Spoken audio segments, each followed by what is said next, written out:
my channel, J Street Moto.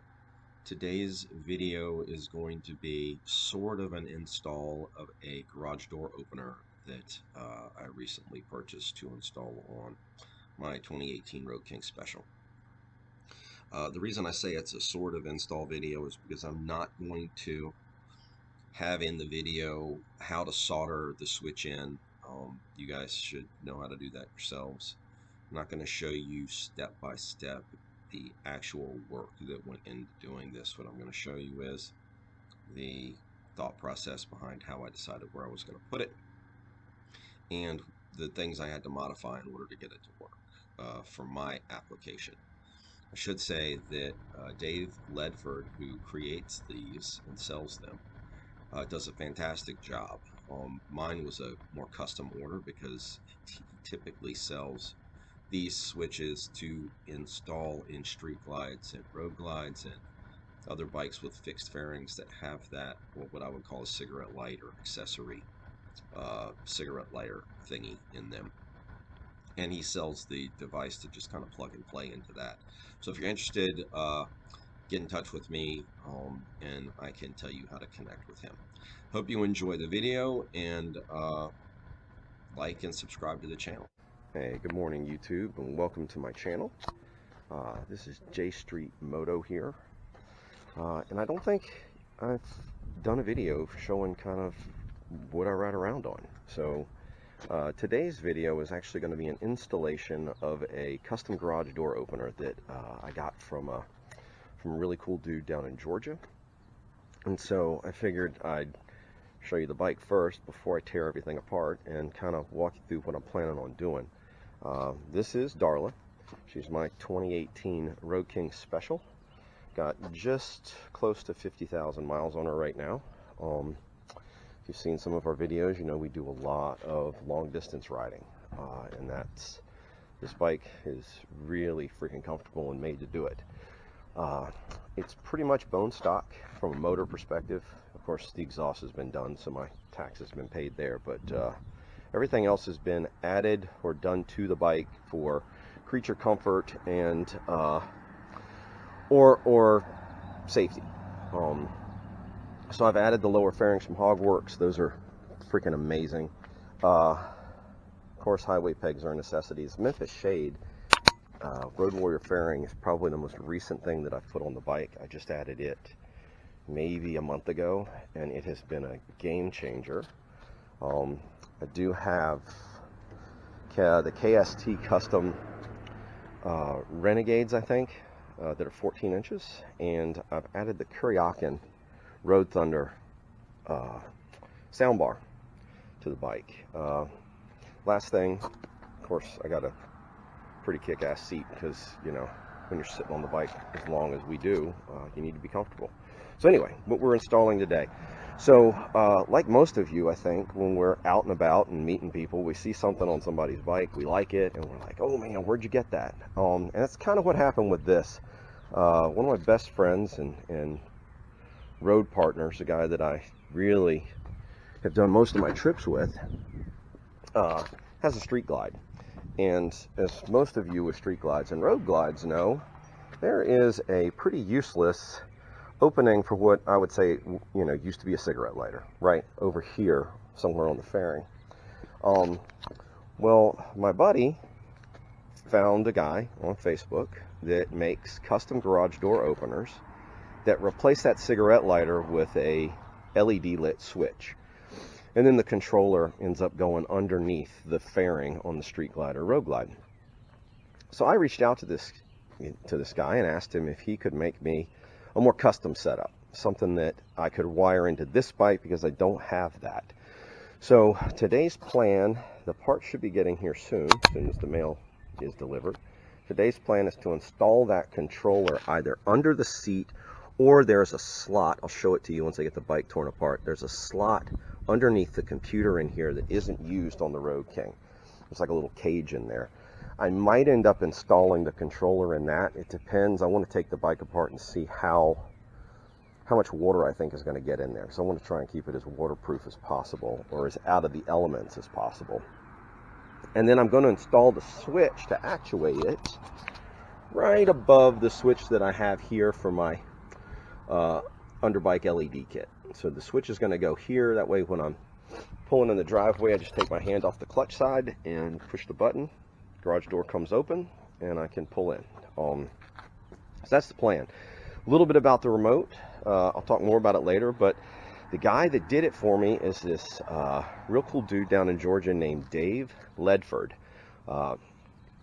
And if you want his information or want to reach out to him, see that you like this thing and decide you want to buy one, just kind of reach out to me, either here in the comments or hit me up at JST_moto on Instagram. Either place you can send me a message and I'll give you his contact information. He currently doesn't have anything on social media or on or a web page where you can I can just link it. So you'll have to be a little more old school. But yeah, so I'm going to stop this for now, tear the bike apart. I'll be back with you once I've got that torn apart and the controllers here, and I'll kind of show you what everything is and kind of how we're going to do it. All right.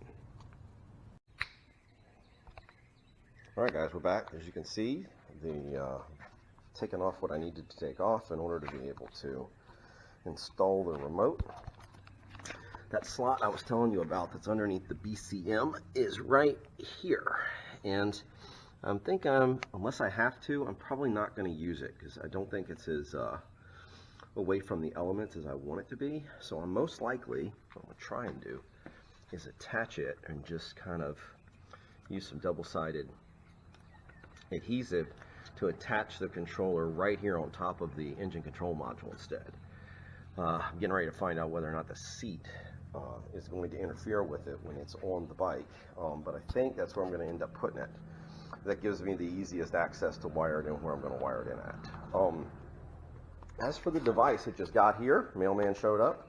This is what we're going to be installing. And what we have here is, these are the leads to wire it into a 12-volt supply on the bike. And here are the leads that we will solder onto this micro non-latching push button switch. And then we'll use some heat shrink on the back of this to kind of make it look a little more finished, and then we'll mount it to the bike. A lot of the soldering is going to have to happen after the switch is installed. I am going to be using these Wirefly T-splices in order to connect this to the positive and ground on the bike. So that's a pretty easy thing to do. I already know kind of what wires I've got that are a constant 12 volts when the accessory or ignition is turned.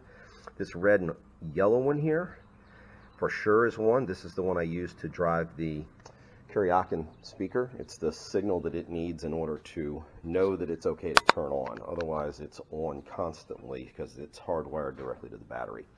But I think I'm going to tie into that and tie into a different ground, and then I'm kind of done with that part of it. Then all I have to do is figure out where I'm going to put the switch, program it, and then put the controller in place and mount the switch. So I'll be back with anything that I think is perfect. Okay, we're back. So this, by the way, is the device, and I cut the power cable shorter so that I could splice in more wire for the switch. This is the switch that I'm going to use, little micro push button that does not latch. And I finally got it all together.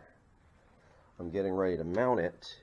Power is going to tie into the power line that I have to control the speaker. The ground's going off the same. It's a ground that goes up for the speaker.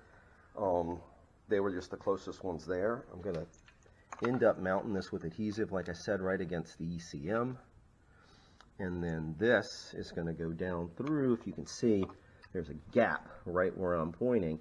But take it down through, up over, and have the switch mounted so I push up instead of pushing down on it. But yeah, the garage door is programmed to it, and it works like a champ. This is a really cool product, and I apologize for how messy it looks underneath the seat right now. I had to move a lot of wires out of the way to be able to put this thing in, but we're almost done. We're at the finish line. All right, well, the install is complete. I ended up putting this in here on Velcro, double-sided adhesive Velcro, so that I could pull it out if we ever need to change out the ECM. I ran the cable for the switch through that hole, like I said, brought it up around and mounted it right here. So all I have to do is reach down and push up, and the garage door will turn on, or open up or close. So with the bike in accessory mode, if I hit the button, transmitter sends, garage door comes down, hit the button again, stops, hit the button again, garage door goes up. So great, great, great product from Dave down in Georgia. Like I said, if you reach out to me, I can get you his contact information. Totally up to you guys, but it's definitely well worth it. It's an awesome, awesome little product. So, yeah, I just like not having to carry a garage door remote with me anymore. So I was going to clean up underneath the seat a little better, but as you can see, it's a gorgeous day here, and I decided I can clean that up at any time. So I'm going to go ahead and button the bike back up and go out for a ride. Thanks for watching. Got any questions, comment, feel free to like and share if you want. And thanks. Bye.